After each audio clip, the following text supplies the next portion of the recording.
Siamo con Nuccia Palermo, consigliere comunale al comune di Agrigento, tante le problematiche da lei sollevate come ad esempio il PRG, la situazione idrica, il centro di raccolta per i minori, i rifiuti, non arrivano risposte, ecco appunto cosa è che lei si auspica? Dobbiamo tornare alla politica con la P maiuscola, vuol dire incominciare a passare ai fatti. Sono 4 le tematiche che rischiano di tenere bloccata come accade in questi decenni o che potrebbero lanciare l'economia non solo locale ma anche provinciale.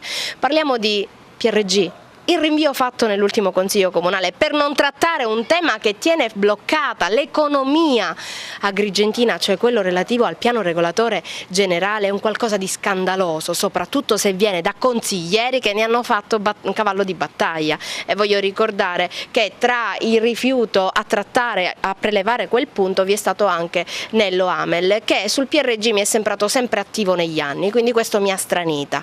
Ma non soltanto il PRG, parliamo dell'acqua. Voglio ricordare a tutti e anche alla sottoscritta che noi dovevamo istituire la commissione d'inchiesta. Si è fatta tanta pubblicità durante quel consiglio ormai datato mesi e mesi fa. Che fine ha fatto? Perché non si passa mai ai fatti?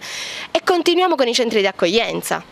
Abbiamo superato di gran lunga la percentuale massima di accoglienza. Perché questo dato viene citato ma non viene mai regolamentato e approfondito? Abbiamo bisogno di parlare di politica, di programmazione, le cui P sono concatenate, altrimenti solo in campagna elettorale possono avvenire le bacchette magiche, ma alle quali non crediamo più. Bisogna avere una programmazione. Non per ultimo, i rifiuti. I rifiuti è un tema importante. Noi abbiamo avuto il taglio di 14 unità che vedono i quartieri abbandonati, non per ultimo le proteste e i video amatoriali di Giardina. Giardina è l'esempio di come la città si senta abbandonata e di come questa amministrazione non riesca a dare risposte. Abbiamo un'amministrazione la cui ordinaria applicazione di quello che è il proprio mandato è scadente.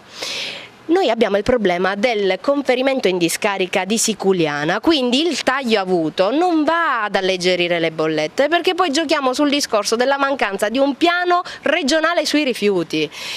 La raccolta differenziata, se noi non abbiamo un centro che accoglie il materiale differenziato, parliamo del nulla. Io vorrei sentire, soprattutto in questo periodo dove ci sono le campagne elettorali, perché sono iniziate in qualsiasi partito, non la lotta alle chiacchiere, ma un programma che affronti e che vada nello specifico dei problemi, cosa che io oggi non vedo. Un'altra battaglia, un altro forte comunicato stampa è stato quello dei no. Cosa vuol dire e perché tanti no? In particolare all'emissione delle sue riprese, dei suoi interventi al Consiglio Comunale. La censura è pericolosa, la censura vuol dire aver paura di far vedere quello che si fa, ma soprattutto aver paura che dall'esterno si sottolinei quello che non si fa. E la necessità di sottolineare i 4 punti cruciali vuol dire proprio che questo Consiglio dorme e in testa a questo Consiglio vi è un Presidente, il Presidente del Consiglio, che non mi autorizza a riprendere i miei interventi. Con quale motivazione non si sa. Si parla di autotutela del consigliere. Presidente Catalano,